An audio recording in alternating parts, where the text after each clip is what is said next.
Muy buenas tardes, bienvenidos a Tardes de Crónica, en donde los miembros de la Asociación de Cronistas Oficiales de la Ciudad de México participamos en las actividades culturales del archivo histórico de esta bella ciudad.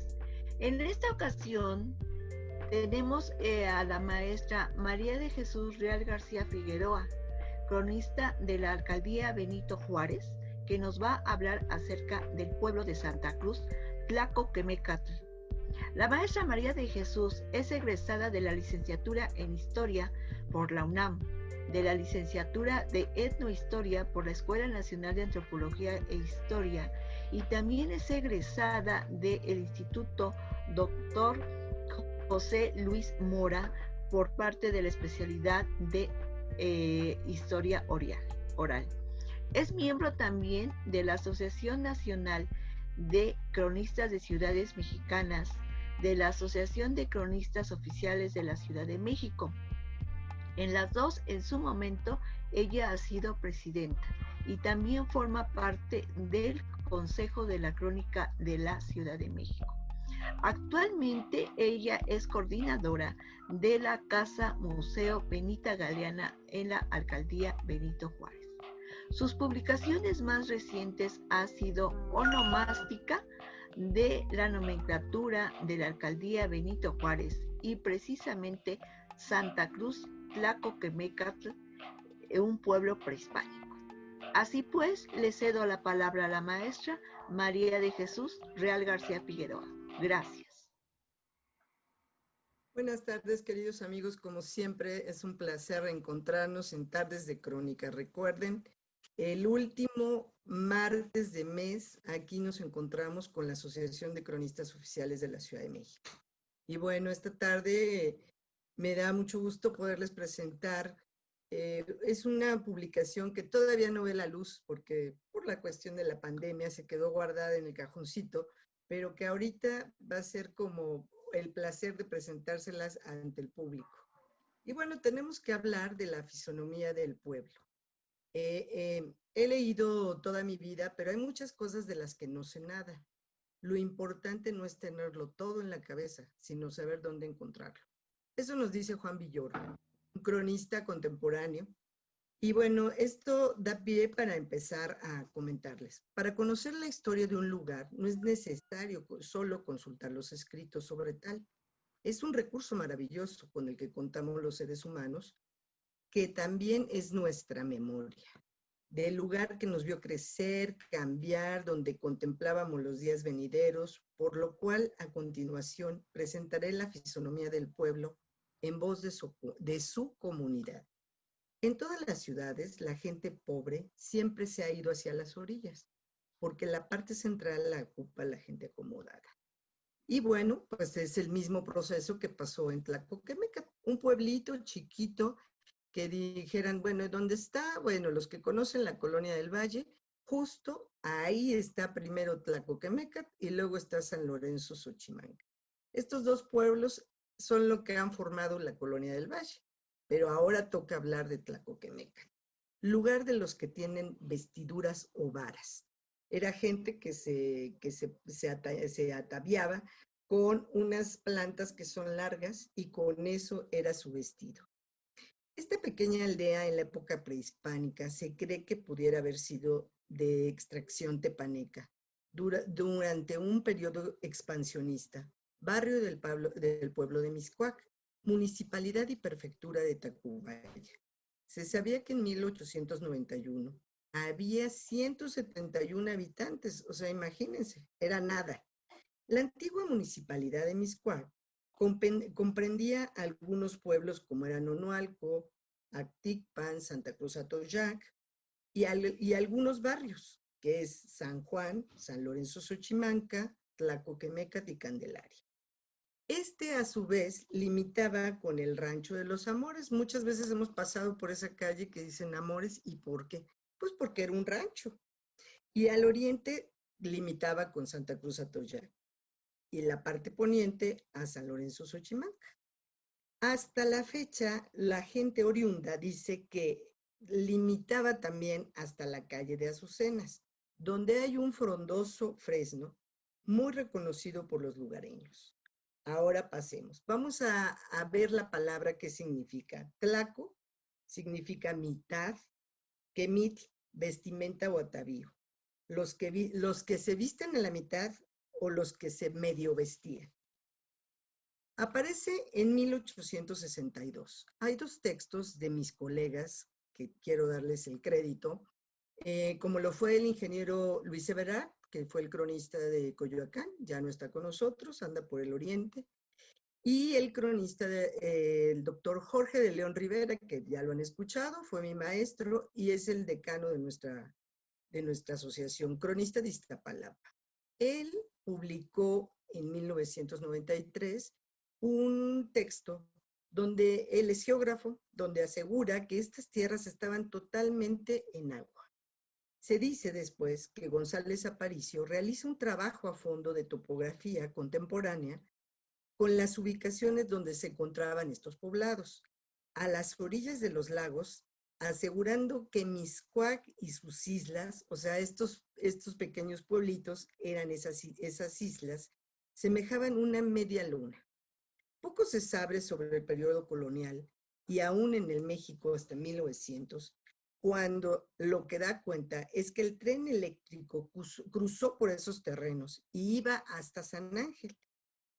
También hay noticias de que cayeron algunas heladas y que sus cosechas se echaron a perder.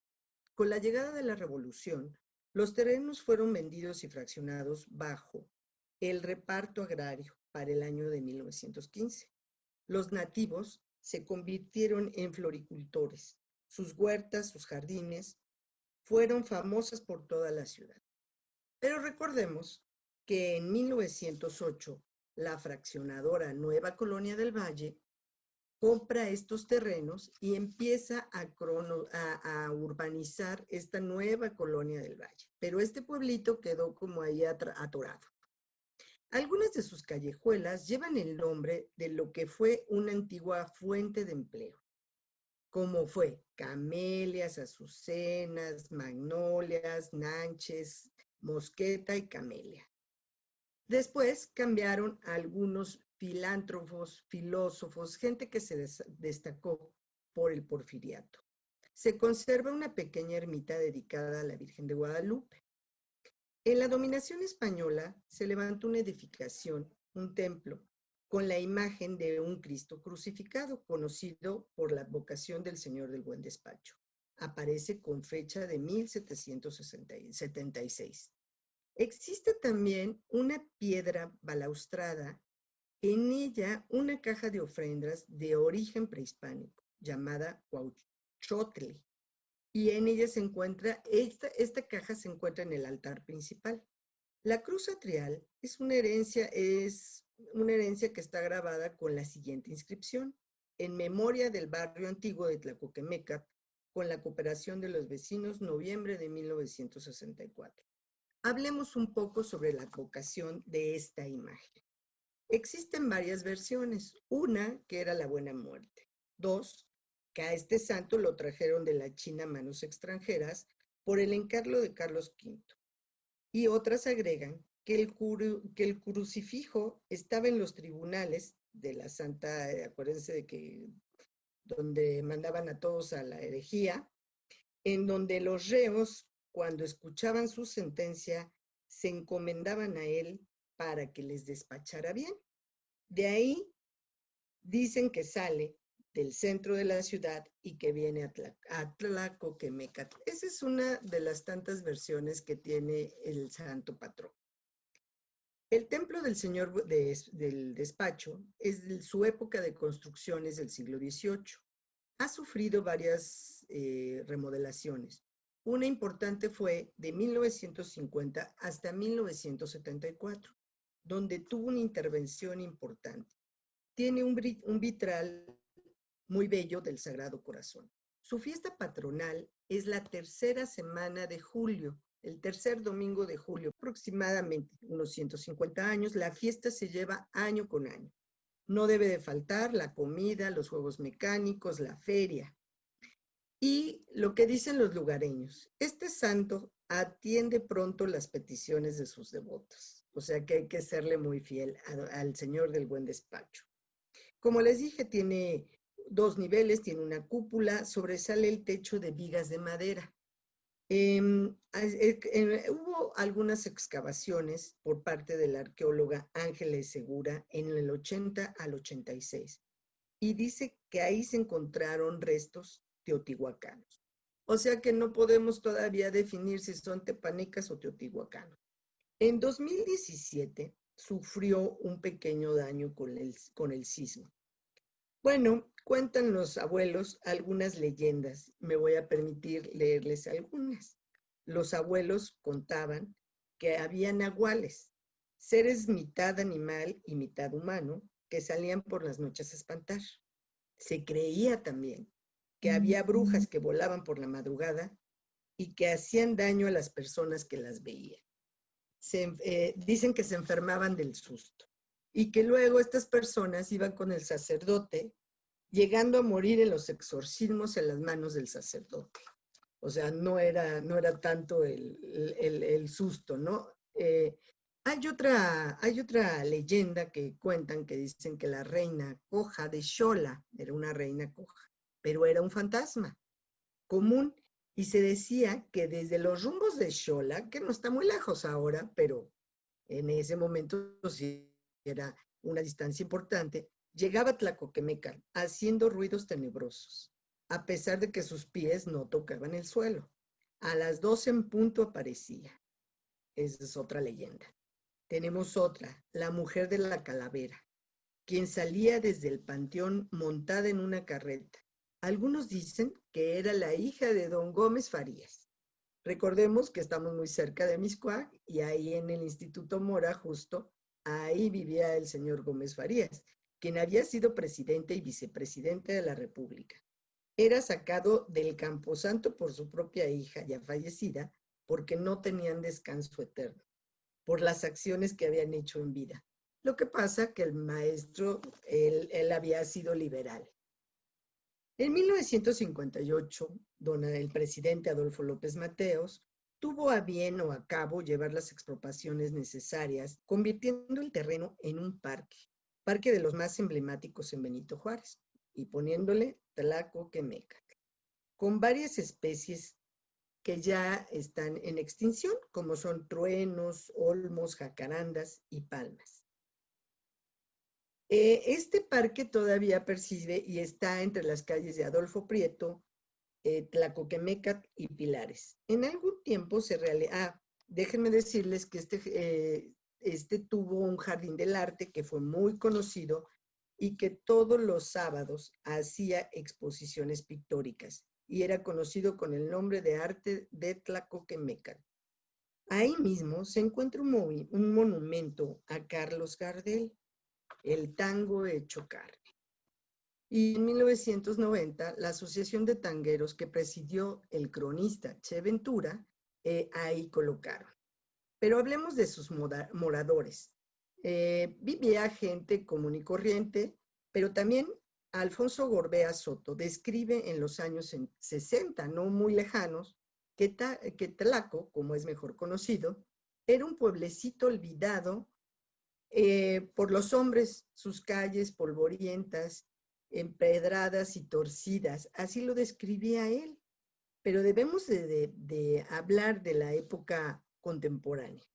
Este lugar tiene hasta la fecha una famosa fonda que se llama Las Margaritas y que desde las 5:30, 6 de la mañana los atiende con los mejores guisados y las tortillas hechas a mano. Hacen fila para ir. Si vienes de la fiesta o de donde vengas, puedes pasar a almorzar a la fonda de Las Margaritas. También hay otro lugar muy conocido que se llama El Quilate, los mejores chamorros del rumbo. Y ahora también han puesto otros changarritos de antojos. El éxito de esta casa son los platillos chingones. Ese es el lema. Debemos recordar que les estaba hablando de las milpas, de los huertos familiares.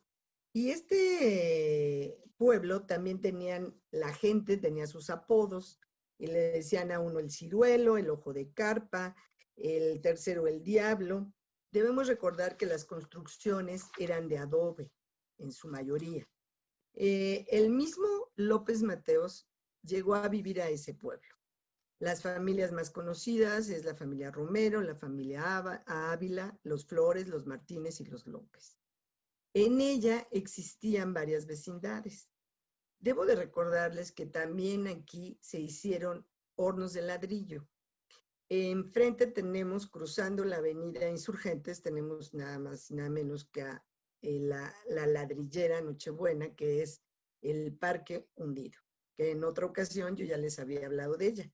Bueno, pues aquí todo lo que sobraba de que se trabajaba de la tierra, muchos se los llevaban y hacían ladrillo. También había establos, contaba con 2 escuelas, un jardín de niños y una primaria. Les apodaban a los de Tlaco los chulumbecos y a los de San Lorenzo los comaleros, porque los de San Lorenzo hacían los comales y los chulumbecos hacían las macetas. Todo esto había un intercambio entre estos pueblos del sur. En Acticpan cultivaban la flor verde para los ramos de flores y en San Ángel pues las flores. Entonces, si se dan cuenta y se cuenta en la cuestión oral que ellos hacían también, que tenían sus carnavales, que tenían la procesión del silencio, que hacían su fiesta de la primavera, que desfilaban con flores, por supuesto, pues no podían tener otra cosa más que flores y flores. Pero bueno, me gustaría compartirles algo, como lo dije al principio, que la historia, muchas veces tenemos el maravilloso archivo que justo es el que nos está albergando ahora. Sin embargo, hay periodos de la historia que no están escritas y hemos tenido que recurrir a la fuente oral. Entonces voy a darle voz a la señora Guadalupe, que dice que había una señora nativa que tenía un invernadero, cultivaba nochebuenas y las vendía en la colonia. Y a mí me tocó todavía hace unos 15 años que algunas familias todavía tenían sus invernaderos y localmente vendían ahí las flores, ¿no? También, por supuesto, había pulquerías, la Vitamona y otras 3 propiedades de la señora Villanueva. Los hornos de maceta empezaron a desaparecer cuando remodelan la colonia, que fue a finales de los 50, cuando empiezan a reestructurar la colonia. Obviamente en este pueblo todavía podemos ver había curanderas, ¿no? La señora Teodora que curaba el empacho y les enseñaba a curar a sus hijos y era la que justo curaba el espanto también, cuando le salían las brujas, ella también. No podía faltar la partera, Altita la partera, que era la que recibía a los niños y a la mayoría de los del pueblo, o sea, que era muy famosa. También nos hablan de la fiesta, que había estandartes por cada pueblo y que había mayordomos para llevar a cabo las fiestas. Eran los encargados de que supieran cómo, si estaba la comida, si estaba la anda para salir al recorrido. Y bueno, por supuesto que salía el sacerdote a darles la bendición. En la casa de doña Guadalupe, hasta la fecha no pueden faltar el mole, el arroz, los frijolitos y los tamales de frijolitos, cada año. Bueno, las fiestas de 15 años dicen que eran tan bonitas que la calle se cerraba. Los chambelanes a veces eran improvisados y bailaban el vals con la quinceañera. Había tocadiscos que van a decir, bueno, esto sí está muy... Pero con grandes bocinas, donde se escuchaba, obviamente, la cumbia, el danzón, el twist y el swing.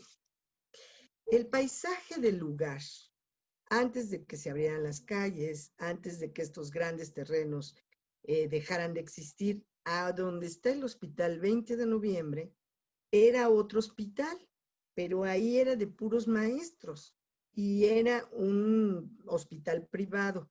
Ellos ya tenían y ya contaban con luz.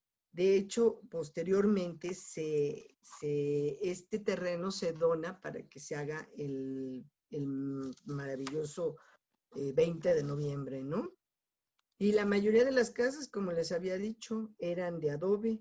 Obviamente, al desaparecer los hornos de maceta, pues también empieza a remodelarse la colonia.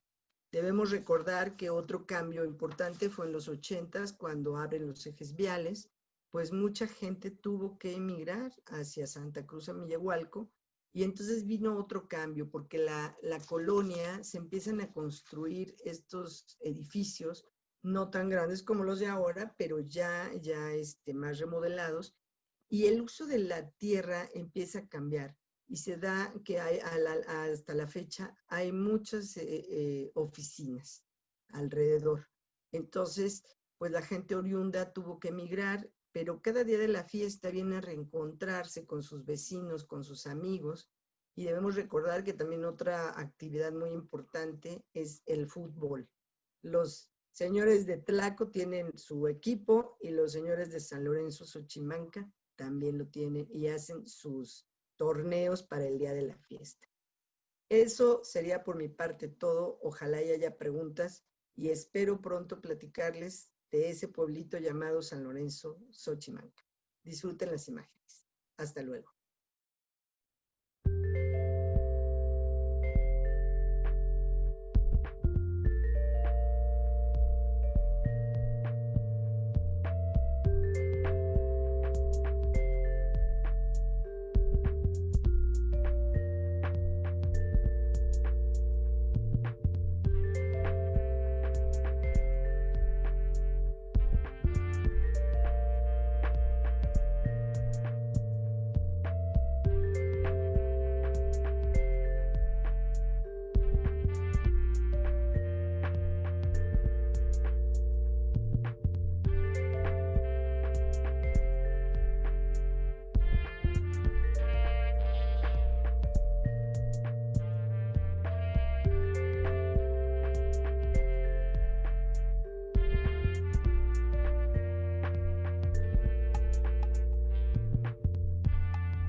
Pues como ustedes han visto, en la cuenca del Valle de la Ciudad de México existían muchos pueblos originarios que, al ser ya involucrados dentro de la conquista y el régimen novohispano, tomaron nombre de algún santo. En este caso, pues el pueblo originario de Tlacoquemecat tuvo la advocación de la Santa Cruz.